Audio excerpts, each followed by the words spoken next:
बिस्मिल्लाहिर्रहमानिर्रहीम। अस्सलाम वालेकुम नाज़रीन, आप यूट्यूब चैनल देख रहे हैं। मैं इमरान खान हूँ। ये रिपोर्ट किया जा रहा है इसराइली मीडिया में, चैनल I-24 और इसराइल का एक चैनल 14 है, इसके अंदर जो है वो खबरें छपी हैं और CNN ने भी ये खबर दी है। कुछ अमरीकी मीडिया भी ये कह रहा है कि मुआहदा तो ऑलमोस्ट हो गया जो फाइनल होना था ईरान और अमेरिका के बीच में, लेकिन अभी डोनाल्ड ट्रंप के दस्तखत और मुश्तबा खामनाई दोनों की तरफ से इसकी फाइनल अप्रूवल बाकी है। दोनों तरफ एक कन्फ्यूजन है। कुछ ज़राए ये रिपोर्ट कर रहे हैं कि मुश्तबा खामनाई ने अभी तक इसकी कोई हतमी मंजूरी नहीं दी और ना ही डोनाल्ड ट्रंप मुकम्मल तौर पे इससे खुश हैं। अभी कन्फ्यूजन है, लेकिन मुआहदा जो उसकी तहरीर है वो तैयार हो चुकी है ऑफिशियली, लेकिन फाइनली उसको अनाउंस करना कि जनाब ये मुआहदा हो गया हमारा, इसके मुताबिक अब ये जंगबंदी रहेगी अगले 2 महीने तक और उन 2 महीनों के अंदर हम फलानी चीज़ हम शुरू कर देंगे। बहरहाल अमरीकी मीडिया का एक हिस्सा दावा कर रहा है कि ये हो गया, दूसरा हिस्सा दावा कर रहा है कि नहीं, अभी इसके अंदर कुछ चीज़ें बाकी हैं। और ईरान की जानिब से भी इसी तरह से डिफरेंट खबरें आ रही हैं। कुछ खबरें आ रही हैं कि जनाब चीज़ें तय हो गई हैं, कुछ खबरें आ रही हैं कि जी अभी चीज़ें तय होना बाकी हैं। डोनाल्ड ट्रंप का एक बड़ा मसला यह है कि वो बार बार कोशिश करते हैं कि किसी तरह भी वो अपने हुर्मुज़ में से ताकत के बलबूते पे या अपनी बैरिया के साथ स्कॉट करके टैंकर्स को निकलवाएं और ईरान की मर्जी के खिलाफ आपने हुर्मुज़ में से बैरी जहाज़ों के गुजरने का सिलसिला एक मरतबा शुरू कर दें, क्योंकि एक मरतबा ये शुरू हो गया ना तो फिर ये रुकेगा नहीं। लगातार जहाज़ गुजरते जाएंगे, आते जाएंगे, जाते जाएंगे और फिर जहाज़ों को मारने का मतलब ये है कि दुनिया के साथ दुश्मनी लेना ईरान के लिए मुश्किल हो जाएगा। लेकिन ईरान की धाक बैठी हुई है, वो वहाँ फायरिंग कर देता है। गुज़िश्ता रात दोबारा फायरिंग का वाक़या पेश आया बंदर अब्बास और उसके आसपास के इलाकों में। तो आबने हुर्मुज़ जो है ना वो स्टिल एक टेंशन का बायस बना हुआ है। एक और नाज़रीन बड़ी इंटरेस्टिंग खबर है मेरे पास।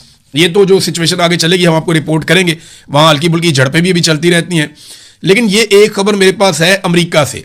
अमरीकी इंतजामिया डोनाल्ड ट्रंप की तस्वीर वाला एक डॉलर छापना चाहती है, एक नोट छापना चाहती है, लेकिन ये नोट कितने डॉलर का है ये आप देखिए। अमेरिका का जो सबसे बड़ा नोट है ना अभी तक वो $100 का है। $100 से बड़ा अमरीकी नोट नहीं है।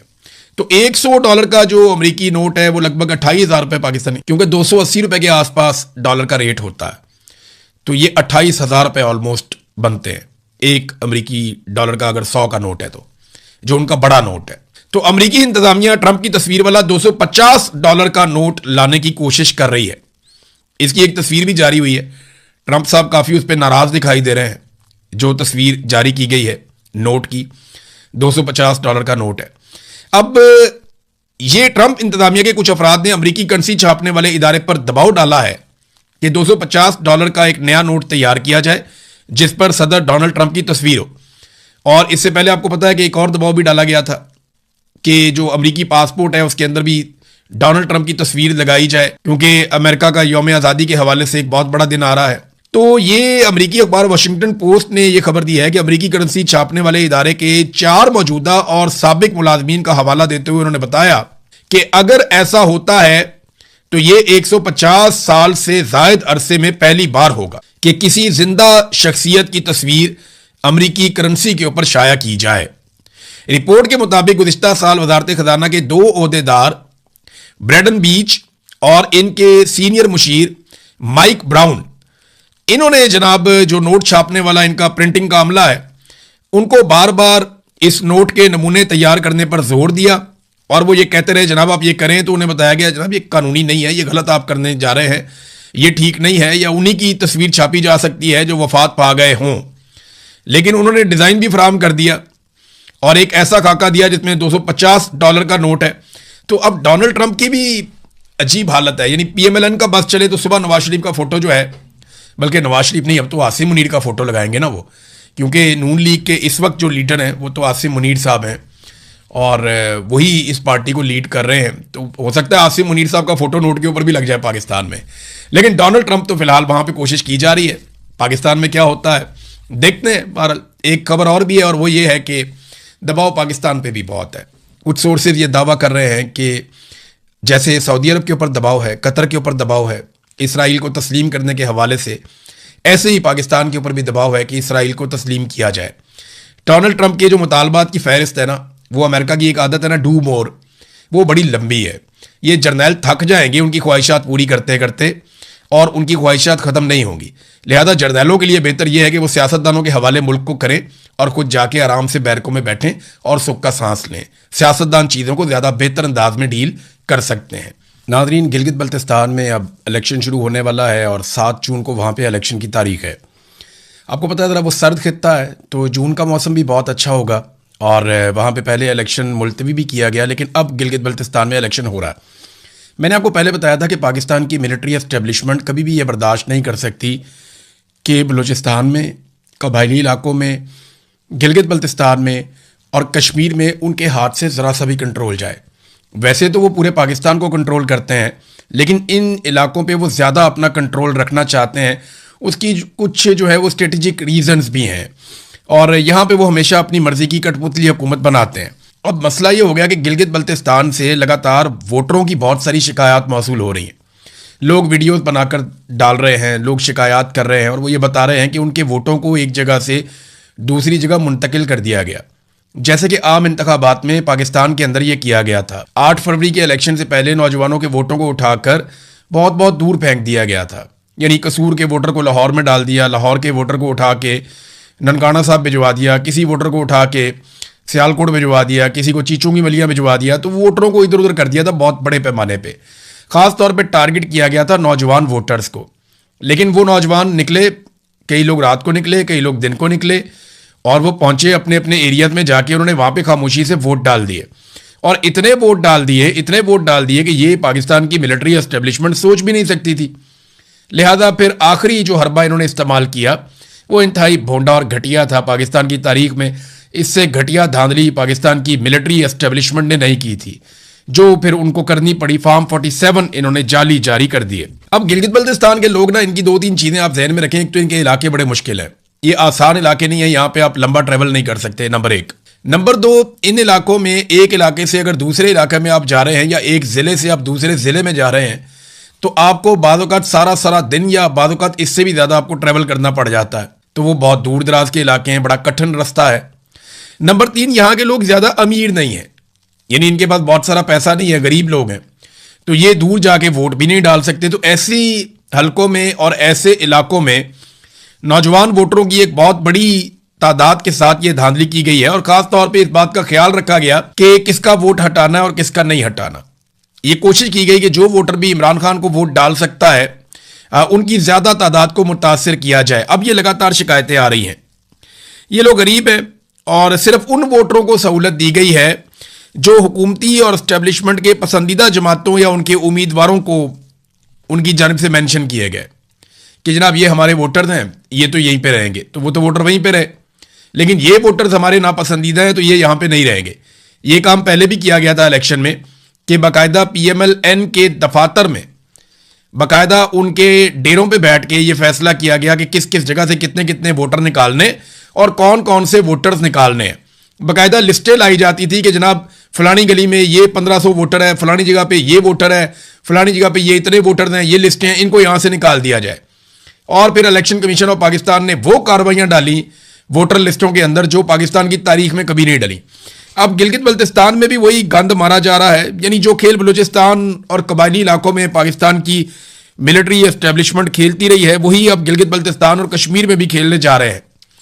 यानी मोहरों को इक्तदार में बैठाकर उनके ज़रिए से यहाँ पे हुकूमत की जाएगी, जैसा कि ये पहले भी करते रहे हैं। अगर आप एक फेयर ओपिनियन लें तो गिलगित बल्तिस्तान में 7 जून को अगर फेयर एंड फ्री इलेक्शन हो तो इमरान खान साहब लगभग सारी सीटों पे ही जीत जाएंगे। वहाँ पे नौजवान नहीं, खवातीन भी बहुत बड़ी तादाद में, बल्कि तमाम लोग जो है वो इमरान खान को सपोर्ट कर रहे हैं। जो ग्राउंड से खबरें आ रही है वो ये है कि कोई मुंह लगाने को तैयार नहीं है। हत्ता कि कैप्टन सफदर की एक वीडियो आती है, वो एक बच्चा उसने हाथ में PTI का झंडा पकड़ा हुआ, छोटा सा बच्चा है, तो कैप्टन सफदर उससे ज़बरदस्ती नवाज शरीफ जिंदाबाद के नारे लगवा रहा है और शर्मिंदा भी नहीं हो रहा। यानी हर तरफ जहाँ जाते हैं ना, बच्चों की ज़बान पे, बड़ों की ज़बान पे इमरान खान है। तो ये गिलगित बल्तिस्तान के बड़े गयूर लोग हैं, कश्मीर के बड़े गैरतमंद पाकिस्तानी हैं। ये लोग किसी सूरत भी गलत जगह पे वोट नहीं डालेंगे, ये एस्टेब्लिशमेंट के जुल्म के खिलाफ खड़े होंगे। देखिए आज एस्टेब्लिशमेंट इमरान खान पे जुल्म कर रही है, अगर किसी और पे कर रही होती है तब भी एस्टेब्लिशमेंट के खिलाफ खड़े होते। ये मिलिट्री एस्टेब्लिशमेंट के मजालिम से तंग है। उन्होंने जो कुछ पाकिस्तानियों के साथ किया उन चीज़ों से बहुत नाला है, लिहाजा इनका वोट इमरान खान की तरफ ही जाएगा। लेकिन अब जिस किस्म का धांधली का बंदोबस्त किया गया है या जिस तरीके से सारा कुछ किया जा रहा है, कोशिश तो पूरी की जाएगी अपने मोहरों को लाकर बिठाया जाए। कश्मीर में अब राणा सनाउल्लाह साहब ने इस पर एक स्टेटमेंट भी दे दिया, क्योंकि आपको याद होगा जब कश्मीर की ज्वाइंट एक्शन कमेटी बनी थी तो उन्होंने कहा था कि वो 12 सीटें जो बाहर से जीतकर उम्मीदवार आ जाते हैं, जो कश्मीर में इलेक्शन ही नहीं होता, वहां पे 2 नंबर तरीके से लाहौर में इलेक्शन करवाया जाता है, पंजाब में वहां से 10 सीटें निकाल लेते हैं, एक केपी से निकाल लेते हैं, एक सिंध से निकाल लेते हैं। तो इन 12 नशिस्तों के जरिए से कश्मीर में हुकूमत बनाने का तनासुब ही तब्दील हो जाता है।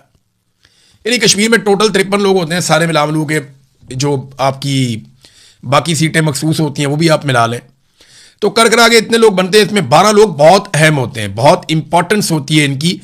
तो ज्वाइंट एक्शन कमेटी जो थी कश्मीर की, उनका एक सबसे देरीना और मेन मुतालबा यह था कि आइंदा कश्मीर के अंदर जो भी हुकूमत बने वो कश्मीरियों के वोटों से बने, जो लोग कश्मीर से बाहर चले गए उनके वोटों से ना बने। भाई अब जो लोग लाहौर में रहते हैं वहां पे धांधली करके 2 नंबर तरीके से ये वोट इकट्ठे करके अपना हुकूमत बना लेते हैं डंडे के जोर के ऊपर। यानी बाहर से अपनी 10-12 सीटें जीत कर आ जाते हैं, कश्मीरी अगर इनको रिजेक्ट भी कर दें तो फिर भी इनको, अच्छा ये सीटें, एक और बात याद रखिएगा, ये मकबूजा कश्मीर के इलाकों की है, ये जम्मू के इलाकों की है, वहां की सीटें जिनको यहां पे इन्होंने इकट्ठा किया हुआ। इस तरह तो फिर आप ये इलेक्शन बरतानिया में भी करवाएं। अगर कश्मीरी किसी जगह पे रहते हैं और उन्हें वोट डालने का हक है आजाद कश्मीर के बाहर भी, तो फिर आप बरतानिया में करवाएं, 5-6 सीटें यहां पे भी लेकर आए। यहां तो ज्यादा बड़ी तादाद में कश्मीरी जो हैं वो बसते हैं। यूरोप में ले जाएं, वहां पे 2 सीटें दे दें, और ममालिक में ले जाएं, कोई 10 सीटें आप पाकिस्तान के अंदर आपने रखी हुई तो 10 सीटें आप पाकिस्तान के बाहर भी रखें, 10-12 सीटें, तो फिर दूध का दूध और पानी का पानी हो जाएगा। यहां पे धांधली करना भी मुश्किल होगा। लेकिन ज्वाइंट एक्शन कमेटी का जो सबसे मेन मुतालबा था वो तस्लीम नहीं हुआ, और राणा सनाउल्लाह ने कहा जनाब इनके जो तनासुब से यहां से हम जीतेंगे ना, उससे हम अपनी हुकूमत बनाने की पोजीशन में आएंगे। यानी उन्होंने इस स्टेटमेंट में 2 बातें क्लियर कर दी। Number 1, military establishment, sector commander, इन सब की पूरी सपोर्ट के बावजूद, इलेक्शन कमीशन की पूरी सपोर्ट के बावजूद, पूरे सिस्टम की मदद हासिल करने के बावजूद पीपल्स पार्टी और पीएमएलएन इस पोजीशन में नहीं है कि वो आजाद कश्मीर के अंदर सारी सीटें जीत जाएं या वो अपनी आसानी के साथ हुकूमत बनाने की पोजीशन में आ जाएं। इसके लिए उन्हें वो 12 सीटें चाहिए होंगी जो आजाद कश्मीर के बाहर से लोग मुंतखब होकर आएंगे, और इन्हीं लोगों के जरिए से मिलिट्री एस्टेब्लिशमेंट अपना घिनौना खेल हर मरतबा खेलती है, और इस मरतबा भी यही किया जाएगा। ज्वाइंट एक्शन कमेटी के पास टाइम बहुत थोड़ा है। और मैं एक चीज आपको और बता दूं, पाकिस्तान तहरीक इंसाफ की क़यादत को बता दिया गया है कि आपने ज्यादा खापर उला नहीं डालना, हमने ये 2 जगह आपको नहीं देनी। तहरीक इंसाफ को बाकायदा आगाह कर दिया गया है, जो लोग राब्ते में रहते हैं, कि जनाब ये 2 जगह तो सवाल ही पैदा नहीं होता कि हम आपको दें, क्योंकि ये हमने उन्हीं को देनी है जिन्हें हमने वफाक में इक़्तिदार में बैठाया हुआ अपने साथ।